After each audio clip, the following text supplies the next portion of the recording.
ನಾವಿದ್ದೀವಿ ಇವತ್ತು ಬೀದರ್ ಜಿಲ್ಲೆಯಲ್ಲಿ ನಮ್ಮ ಜೊತೆಲಿದ್ದಾರೆ ಡಿ ದೇವರಾಜ ಅರಸು ಪ್ರಶಸ್ತಿ ಪುರಸ್ಕೃತರು ಹಾಗೂ ಅಮೆರಿಕದಿಂದ ಡಾಕ್ಟರೇಟ್ ಪದವಿ ಪಡೆದಂತಹ ಧನಂಜಯ ಸಾಗರ್ ಸರ್ ಅವರು. ಬನ್ನಿ, ಅವರು ಬೀದರ್ ಉಪ್ಪಾರ ಜಿಲ್ಲಾ ಸಂಘದ ಅಧ್ಯಕ್ಷರು ಆಗಿದ್ದಾರೆ. ಇಲ್ಲಿ ಬೀದರ್ ಜಿಲ್ಲೆಯಲ್ಲಿ ಯಾವ ರೀತಿ ಸಂಘಟನೆ ಮಾಡಿದ್ದಾರೆ ಮತ್ತು ಸಮಾಜದ ಬಗ್ಗೆ ಏನು ಹೇಳ್ತಾರೆ ಕೇಳೋಣ. ಸರ್ ನಮಸ್ಕಾರ. ನಮಸ್ಕಾರ ಸರ್, ಕರ್ನಾಟಕ ಧ್ವನಿ ಯೂಟ್ಯೂಬ್ ಚಾನಲ್ ವತಿಯಿಂದ ನಿಮಗೆ ಮತ್ತೊಮ್ಮೆ ನಮಸ್ಕಾರಗಳು. ಸರ್, ಈ ಬೀದರ್ ಜಿಲ್ಲೆಯಲ್ಲಿ ನಮ್ಮ ಉಪ್ಪಾರ ಸಂಘಟನೆ ಯಾವ ರೀತಿ ಇದೆ, ಯಾವ ಭಾಗದಲ್ಲಿ ಉಪ್ಪಾರ ಬರ್ತಾರೆ, ಅದ್ರ ಬಗ್ಗೆ ಹೇಳೋದು. ನಮ್ಮ ಬೀದರ್ ಜಿಲ್ಲೆಯಲ್ಲಿ ನಮ್ಮ ಉಪ್ಪಾರ ಸಮಾಜಕ್ಕೆ ಅತಿ ಗೌರವ ಕೊಡ್ತಾ ಇದ್ದಾರೆ ಮತ್ತು ನಾ ಅಧ್ಯಕ್ಷ ಅಂತ ಭಿನ್ನ ವಿರೋಧ ಆಯ್ಕೆ ಮಾಡಿದ್ದಾರೆ. ನನಗೆ ಮಾಡಿದ ಮೇಲೆ ಪ್ರತಿಭಾ ಪುರಸ್ಕಾರ ಹಾಗೂ ಗರೀಬ್ ಹುಡುಗರಿಗೂ ಬ್ಯಾಗ್ ವಿತರಣೆ ಮತ್ತು ಹಣ ಸುದ್ದ ಕೊಡ್ತಾ ಇದ್ದೀನಿ. ಮತ್ತು ನಮ್ಮ ಬೀದರ್ ಸಂಘ ವತಿಯಿಂದ ಡಿ ದೇವರಾಜ ಅರಸು ಹಾಗೂ ನಮ್ಮ ಭಗೀರಥ ಜಯಂತಿ ಕೂಡ ಚೆನ್ನಾಗಿ ಮಾಡ್ತಾಯಿದ್ದೀವಿ. ನಮ್ಮ ಬೀದರ್ ಜಿಲ್ಲೆಯಲ್ಲಿ ಉಪ್ಪಾರ ಸಮಾಜಕ್ಕೆ ಗೌಂಡಿ ಮತ್ತು ಸಗರ್ ಅನ್ನು ಕರೆಯುತ್ತಾರೆ. ಸರ್, ಈ ಬೀದರ್ ಜಿಲ್ಲೆಯಲ್ಲಿ ಯಾವ ಭಾಗದಲ್ಲಿ ನಮ್ಮ ಉಪ್ಪಾರ ಬರ್ತಾರೆ? ಬೀದರ್ ಭಾಗದಲ್ಲಿ ಅತಿ ಹೆಚ್ಚು ಔರಾ ತಾಲೂಕದಲ್ಲಿ ಸುಮಾರು 10,000 ಹಿಡಿದು 12,000 ತನ ಉಪ್ಪಾರ ಜನಾಂಗ ಇದ್ದಾರೆ. ಅದು ಮತ್ತು ಸೆಕೆಂಡ್ ಅಂದರೆ ಹುಮ್ನಾಬಾದ್ ತಾಲೂಕ ಬರುತ್ತೆ, ಥರ್ಡ್ ಬೀದರ್ ತಾಲೂಕ ಬರುತ್ತೆ, ಫೋರ್ತ್ ನಂಬರು ಬಲ್ಗಿ ತಾಲೂಕ ಬರುತ್ತೆ, ಫಿಫ್ತ್ ಮೇಲೆ ನಮ್ಮ ಬಸವಕಲ್ಯಾಣ ಅತಿ ಕಡಿಮೆ ಜನ ಐತೆ.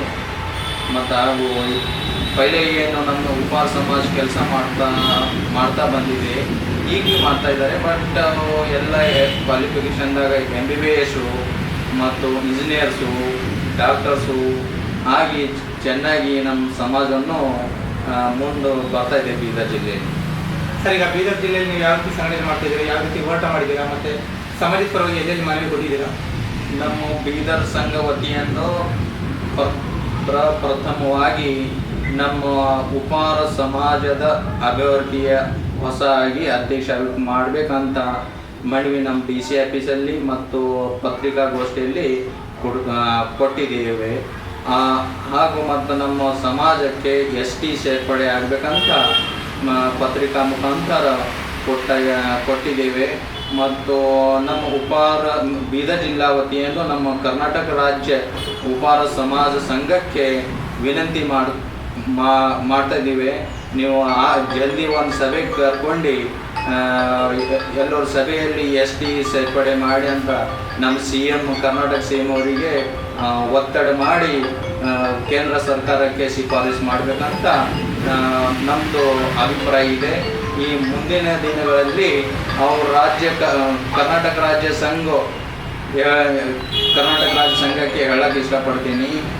ಅತಿ ಶೀಘ್ರದಲ್ಲಿ ನಾವು ಒಂದು ಪ್ರತಿ ಡಿಸ್ಟಿಕ್ನಲ್ಲಿ ಹೋಗಿ ಪ್ರತಿಭಟನೆ ಮಾಡಬೇಕು ಮತ್ತು ಪ್ರತಿ DC ಕಚೇರಿಗೆ ನಾವು ಮನವಿ ಕೊಟ್ಟಿದ್ದಾರೆ. ಜಲ್ದಿ ನಮ್ಮ STಗೆ ಸೇರ್ಪಡೆ ಆಗಿದರೆ ನಮ್ಮದು ಆರ್ಥಿಕವಾಗಿ, ಸಾಮಾಜಿಕವಾಗಿ, ರಾಜಕೀಯವಾಗಿ ಲಾಭ ಸಿಗೋದಂತೆ ಹೇಳಕ್ಕೆ ಇಷ್ಟಪಡ್ತೀನಿ. ನಿಗಮ ಮಂಡಳಿಗೆ ಮಿನಿಮಮ್ಮು 100 ಕೋಟಿ ರೂಪಾಯಿಯನ್ನು ಕೊಡಬೇಕಂತ ವಿನಂತಿ ಮಾಡ್ತೇವೆ. ಬೀದರ್ ಜಿಲ್ಲೆಯ ಸಂಘ ವತಿಯಿಂದ ವಿನಂತಿ ಮಾಡ್ತೀವಿ. ಹಾಗೂ ನಮ್ಮದು ನಿಗಮ ಮಂಡಳಿ ಆಗಿದರೆ ನಮ್ಮದು ನೇರ ಸಾಲ ಜಲ್ದಿ ಸಿಗುತ್ತೆ. ಈಗ ನೋಡಿ, ನಮ್ಮದು ಎಲ್ಲ ನಮ್ಮ ಸಮಾಜಕ್ಕೆ ನಿಗಮ್ದು ಯಾರು ಕೇಳಾಗ BCM ಆಫೀಸ್ ಹೋದರೆ BCM ಆಫೀಸವರು ಕೇಳ್ತಾರೆ, ಸರ್ ನಮ್ಮದು ಆಗುತ್ತೆ ಅಂತ ಹೇಳ್ತಾರೆ. ನಮ್ಮ ಅಧ್ಯಕ್ಷ ಇತ್ತಂದು ನಾವು ಡೈರೆಕ್ಟ್ ಅಧ್ಯಕ್ಷರಿಗೆ ಮಾತಾಡ್ತಾರೆ. ನಮ್ಮದು ಡಿಸ್ಟ್ರಿಕ್ಟ್ ಆಫೀಸರಿಗೆ ಅವರು ಹೇಳಿದರೆ ನಮ್ಗೆ ಜಲ್ದಿ ಅನುಕೂಲ ಆಯ್ತದ ಅಂತ ಹೇಳಕ್ಕೆ ಇಷ್ಟಪಡ್ತೀನಿ. ಸರ್, ಈಗ ಮೀಸಲಾತಿ ಬಗ್ಗೆ ಹಲವಾರು ವರ್ಷಗಳಿಂದ ಹೋರಾಟ ಮಾಡ್ಕೊಂತ ಬಂದಿರಾ. ನಿಮ್ಮ ಬೀದರ್ ಜಿಲ್ಲೆಯಲ್ಲಿ ಕೂಡ ಹೋರಾಟ ಮಾಡಿ ಮನವಿ ಕೊಟ್ಟಿದ್ದೀರಾ. ಇನ್ನೂ ಅದು ಕೇಂದ್ರ ಸರ್ಕಾರಕ್ಕೆ ಶಿಫಾರಸು ಮಾಡಿಲ್ಲ. ಮೀಸಲಾತಿ ಬಗ್ಗೆ ಏನು ಹೇಳ್ತೀರಿ ಸರ್? ಇದು ನಮ್ಮದು ಕರ್ನಾಟಕ ರಾಜ್ಯ ಮುಖ್ಯಮಂತ್ರಿಗೆ ಎಚ್ಚರಿಕೆನೇ ಕೊಡ್ತೀನಿ. ಫಸ್ಟ್ ಹೋರಾಟ ಬೀದರ್ನಿಂದೇ ಶುರುವಾತಾಗುತ್ತೆ ಮತ್ತು ಉಗ್ರವಾಗಿ ಹೋರಾಟ ಮಾಡ್ತೇವೆ. ದಯವಿಟ್ಟು ನಮ್ಮ ಮುಖ್ಯಮಂತ್ರಿಗಳಿಗೆ ವಿನಂತಿ ಮಾಡ್ತೀನಿ. ನಮ್ಮದು ಎಸ್ ಟಿಗೆ ಸೇರ್ಪಡೆ ಮಾಡಬೇಕು. ಸೇರ್ಪಡೆ ಮಾಡಿದರೆ ನಮ್ಮದು ಉಪ್ಪಾರ ಸಮಾಜಕ್ಕೆ ಆರ್ಥಿಕವಾಗಿ, ರಾಜಕೀಯವಾಗಿ, ಶೈಕ್ಷಣಿಕವಾಗಿ ಅತಿ ಹೆಚ್ಚು ಲಾಭ ಸಿಗುತ್ತಂತ ಹೇಳ್ತೇನೆ. ಮತ್ತು ಅದೇ ಥರ ನಮ್ಮದು ಕರ್ನಾಟಕ ರಾಜ್ಯ ಸಂಘಕ್ಕೆ ಅವ್ರಿಗೆ ಕೂಡ ಎಚ್ಚರಿಕೆ ಕೊಡ್ತೀನಿ. ನೀವು ಎಲ್ಲ ಬೇರೆ ಬೇರೆ ಸಮುದಾಯಕ್ಕೆ ಎಸ್ ಟಿಗೆ ಶಿಫಾರಸು ಮಾಡ್ತಾರೆ, ನಮ್ಮ ಉಪ್ಪಾರ ಸಮಾಜಕ್ಕೆ ಯಾಕೆ ಶಿಫಾರಸು ಮಾಡ್ತಾ ಇಲ್ಲ? ನೀವು ಸುಮ್ಮನೆ ಯಾಕೆ ಕೊಡ್ತಾ ಇದ್ದೀರಿ? ಸುಮ್ಮನೆ ಕೊಡಬಾರ್ದು. ಒಂದು ಎಲ್ಲರಿಗೆ ನೀವು ಹೇಳಬೇಕು. ನೀವು ಡಿಸ್ಟಿಕ್ ವೈಸ್ ನೀವು ಏನೇನು ಮಾಡ್ತಾರೆ ನೀವು ನಮ್ಗೆ ಕೇಳಬೇಕು. ಅದೇ ಥರ ಇಲ್ಲ, ಇಲ್ಲಿ ಏನಾಗ್ತಾ ಇದೆ ಅಂದರೆ ನಾವೇ ನಮ್ಮ ಡಿಸ್ಟಿಕ್ ಅಧ್ಯಕ್ಷರೇ ನಿಮ್ಮ ಕರ್ನಾಟಕ ರಾಜ್ಯ ಸಂಘಕ್ಕೆ ಹೇಳೋದು ಒಂದು ಪರ್ಸನ್ ಬರ್ತಾ ಇದೆ. ಅದು ಪರ್ಸನ್ಗಳನ್ನು ಬರಬಾರ್ದು. ನೀವೇ ಎಲ್ಲರ ಅಧ್ಯಕ್ಷರಿಗೆ ಹೇಳಿ ನಮ್ಮದು ಮೀಸಲಾತಿಯನ್ನು ಎಸ್ ಟಿಗೆ ಸೇರ್ಪಡೆ ಮಾಡಬೇಕು ಅಂತ ಸಿ ಎಮ್ಗೆ ಮನವಿ ಮಾಡಬೇಕು. ಸಿ ಎಮ್ ಕೇಂದ್ರ ಸರ್ಕಾರಕ್ಕೆ ಮನವಿ ಮಾಡಿದ್ರೆ ಅತಿ ಶೀಘ್ರದಲ್ಲಿ ಎಸ್ ಟಿಗೆ ಸೇರ್ಪಡೆ ಆಯ್ತದ ಅಂತ ಹೇಳ್ತೇನೆ. ಇಲ್ಲ ಅಂದರೆ ನಾವು ಹಂಗೆ ಸುಮ್ಮ ಕುಂತಂದರೆ ರಾಜಕೀಯವಾಗಿ, ಶೈಕ್ಷಣಿಕವಾಗಿ, ಆರ್ಥಿಕವಾಗಿ ಅತಿ ಹಿಂದುಳಿದ ವರ್ಗದಂದ್ರೆ ಅತಿ ಹಿಂದೆ ಇರ್ತೇವೆ ಅಂತ ಹೇಳಕ್ಕೆ ಇಷ್ಟಪಡ್ತೀನಿ.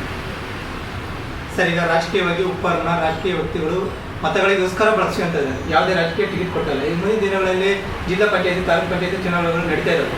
ರಾಜಕೀಯವಾಗಿ ನೀವು ಏನು ಹೇಳ್ತೀರಿ?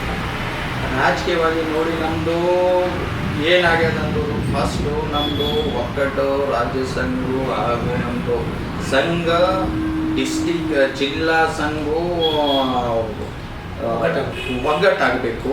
ಒಗ್ಗಟ್ಟಾದರೆ ನಾವು ಸಿ ಎಮ್ ಆಗಲಿ ಯಾವ ಭೀ ಒಂದು ಸರ್ಕಾರಕ್ಕೆ ಮನವಿ ಕೊಡ್ಬೇಕಂದ್ರೆ ಒಗ್ಗಟ್ಟಾಗಿ ಒಂದು ಹೋರಾಟ ಮಾಡಿದ್ರೆ ಅದು ಸಿಗುತ್ತೆ. ಇಲ್ಲ ಅಂದರೆ ನಾವು ಅವರು ರಾಜ್ಯ ಸಂಘ ಅಲ್ಲೇ ನಮ್ಮ ಡಿಸ್ಟಿಕ್ ಸಂಘ ಇಲ್ಲಿ ಅಂದ್ರೆ ಆಗಲ್ಲ. ನಾವು ಒಗ್ಗಟ್ಟಾಗಿ ಒಂದು ಸಮಾವೇಶ, ಉಪ್ಪಾರ ಸಮಾವೇಶ ಅಂತ ಮಾಡಬೇಕು. ಅದರ ನಿರ್ಧಾರ ಮಾಡಿ ಎಲ್ಲ ಟಿಕೆಟ್ ಆಗಲಿ, ಜಿಲ್ಲಾ ಪಂಚಾಯತ್ ಟಿಕೆಟ್ ಆಗಲಿ ಕೊಡ್ಬೇಕು, ಇಷ್ಟಿಷ್ಟು ಕೊಡ್ಬೇಕು ನಮ್ಮ ಉಪ್ಪಾರ ಸಮಾಜಕ್ಕೆ ಅಂತ ಬೇಡಿಕೆ ಇಕ್ಕರೆ ಮಾತ್ರ ಸಿಗುತ್ತೆ. ಇಲ್ಲಾಂದ್ರೆ ಸುಮ್ಮನೆ ಕುಂತರೆ ಸಿಗಲ್ಲ. ನಾವು ಎಲ್ಲರೂ ಆಗಿ ಸಿ.ಎಮ್ಗೆ ನಮ್ಮದು ಉಪ್ಪಾರ ಸಮಾಜ ಕರ್ನಾಟಕದಲ್ಲಿ 40 ಲಕ್ಷಕ್ಕಿಂತ ಹೆಚ್ಚು ಇದ್ದ ಕೂಡ ಒಂದೇ ಒಂದು ನಮ್ಮ ಶಾಸಕರು ಇದ್ದಾರೆ. ಮಿನಿಮಮ್ 10 ಶಾಸಕರು ಬೇಕಾಗಿತ್ತು.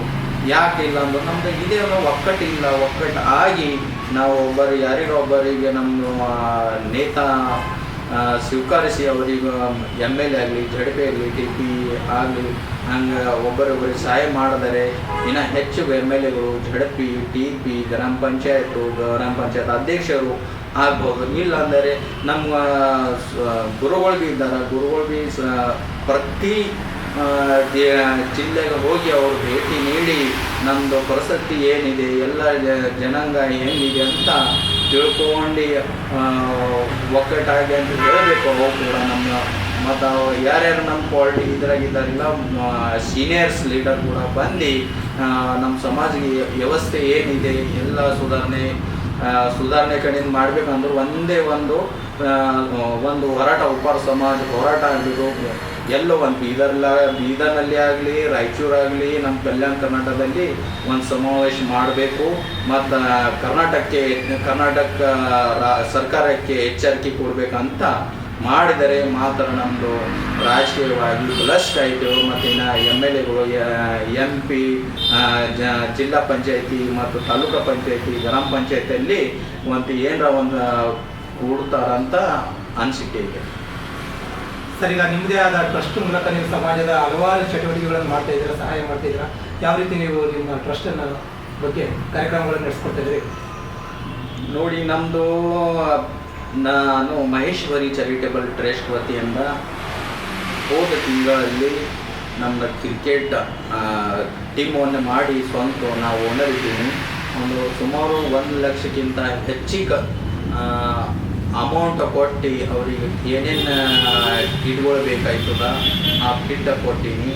ಮತ್ತು ನಮ್ಮದು ಎಲ್ಲೋ ಇದು ಆಗಲಿ ಹಾಸ್ಪಿಟಲಲ್ಲಿ ಗರೀಬ್ ಜನ ಇರ್ತಾರಲ್ಲ ಅವರಿಗೆ ಕೂಡ ಮೆಡಿಷನ್ ಫ್ರೀ ಅಂತ ಕೊಡ್ತಾ ಇದ್ದೀವಿ.